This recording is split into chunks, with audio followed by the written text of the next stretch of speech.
ज्येष्ठ गायिका आशा भोसले यांचं निधन झालं. हृदयविकाराच्या झटक्यानं त्यांना रुग्णालयात दाखल करण्यात आलं.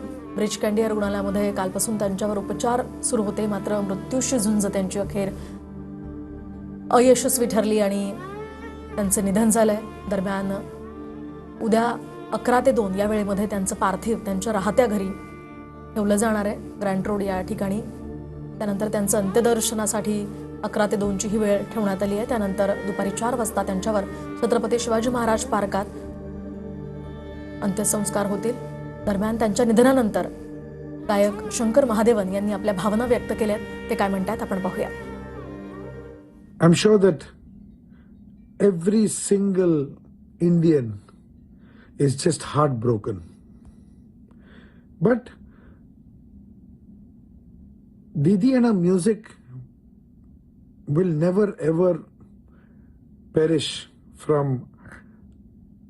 this phase of this earth till human beings exist, because her contribution is, you cannot describe in words.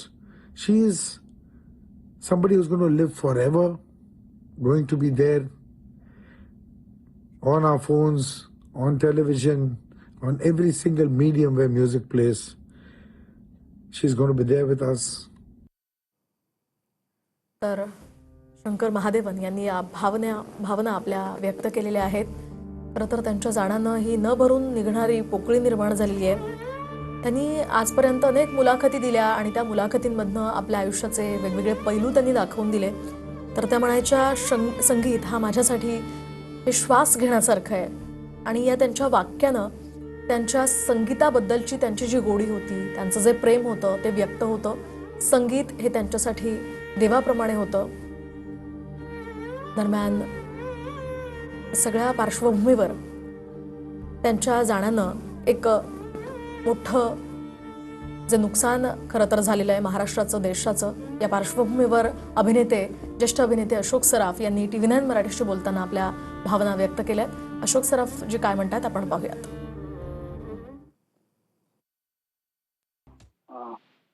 नाही, ही म्हणजे आताच मला कळली ही गोष्ट. म्हणजे अतिशय वाईट गोष्ट आहे ही.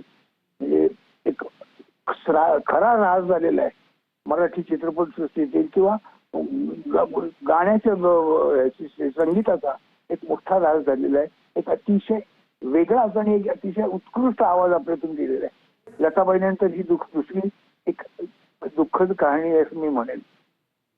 मला मला मला त्यांचं गाणं एक वेगळ्याच विशिष्ट पद्धतीनं अतिशय आवडतं.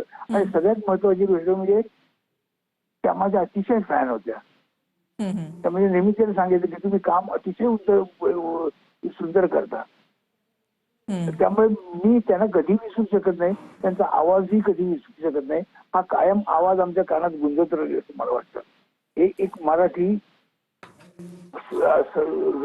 संगीताची एक झालेली मोठी ऱ्हास आहे असं मला वाटतं. बरोबर आहे अशोक मामा. आणि दुसरी गोष्ट, काही तुमचे मराठी चित्रपटसृष्टीमध्ये किंवा हिंदीमध्ये अनेक जे काही इतकी वर्ष त्यांनी केलेलं काम, त्यांच्या आवाजाचे इतके चाहते तुमच्या सकट आमच्या सकट सगळेच जण, कधी तुम्ही एकत्र केलेलं काम, रेकॉर्डिंगच्या वेळी, शूटिंगच्या वेळी झालेली भेट, गप्पा टप्पा, असे काही काय अनुभव? रेकॉर्डिंगचं म्हणजे एकदा त्यांचं रेकॉर्डिंग चालू होतं. माझ्याच पिक्चरचं कुठलं तरी गाणं होतं ते, आणि मी गेलो होतो त्या रेकॉर्डिंगसाठी. त्याच्यामध्ये एक काय असं एक म्हणायचं होतं शब्द, तमाशाचं ह्याचं गाणं होतं ते, लावणीचं, आणि त्यात काय असं म्हणायचं होतं. तर मी म्हटलं ते काय म्हणाला, मी कशाला तुम्ही नाही. त्याने म्हणलं तुम्हीच म्हणणार म्हणून त्याने मला तुम्ही म्हणा काय हरकत नाही, तुम्ही म्हणा काही करा. पण त्याने मला ते म्हणायला लावलं शेवटी.